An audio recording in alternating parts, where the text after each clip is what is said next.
नमस्कार मंडळी, welcome back to my YouTube channel ज्याचं नाव आहे शीतल्स रेसिपीज। तर मंडळी, आज आपण बनवणार आहोत इन्स्टंट राईस खिचडी।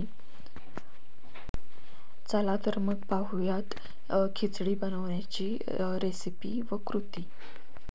तर मंडळी, राईस खिचडी बनवण्यासाठी मी इथे आपण रोजच्या वापरातील तांदूळ, मुगाची डाळ, तुरीची डाळ, कांदा, टोमॅटो, मिरची, थोडासा फ्लॉवर आणि खड्या मसाल्यामध्ये मी घेतलेले आहे लवंग व मिरी। तर मंडळी, पहिल्यांदा आपण फ्लॉवर, टोमॅटो, कांदा, मिरची बारीक चिरून घ्यायची आहे।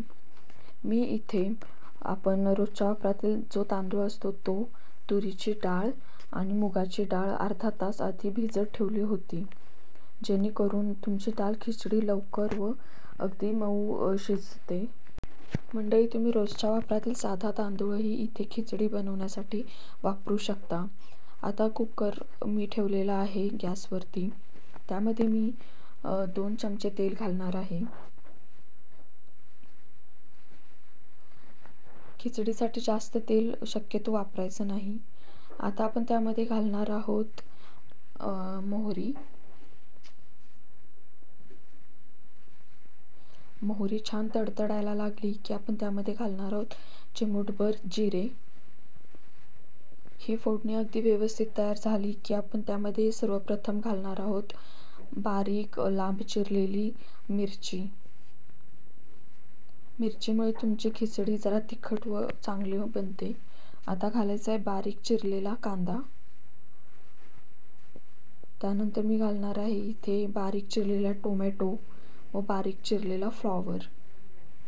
तुम्ही तुमच्या आवडीनुसार इथे वेगवेगळ्या भाज्या वापरू शकता, त्यामुळे तुमची खिचडी पौष्टिक व चव होते।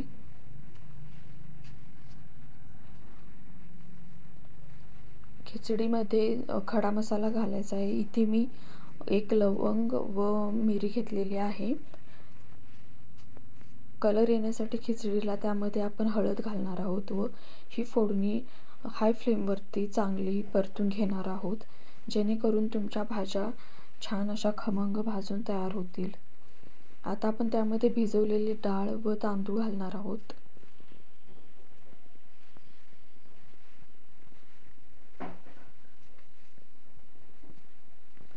मंडळी, डाळी व तांदळाचे प्रमाण, तांदळाच्या निम्मे डाळ दोन्ही डाळी आपण घ्यायच्या आहेत, त्यामुळे खिचडी छान तयार होते।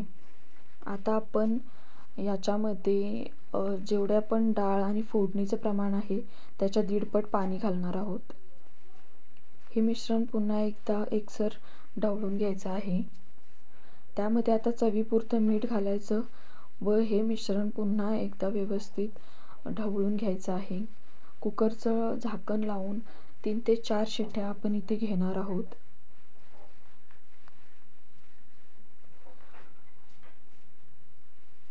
मंडळी, अशा प्रकारे आपली डाळ खिचडी अगदी व्यवस्थित शिजून तयार झालेली आहे। जर तुम्हाला स्वयंपाक बनवायचा कंटाळा आला असेल तर ही रेसिपी अगदी छान पौष्टिक आहे व याने पोट भरतं। तर तुम्ही ही रेसिपी नक्की ट्राय करून बघा। जर रेसिपी आवडली असेल तर रेसिपीला लाईक, शेअर करा आणि चॅनेलला सबस्क्राईब करा। थँक्यू। व अशाच नवनवीन व सोप्या रेसिपी या चॅनल पाहत राहा। भेटूया पुढच्या व्हिडिओमध्ये, तोपर्यंत बाय बाय।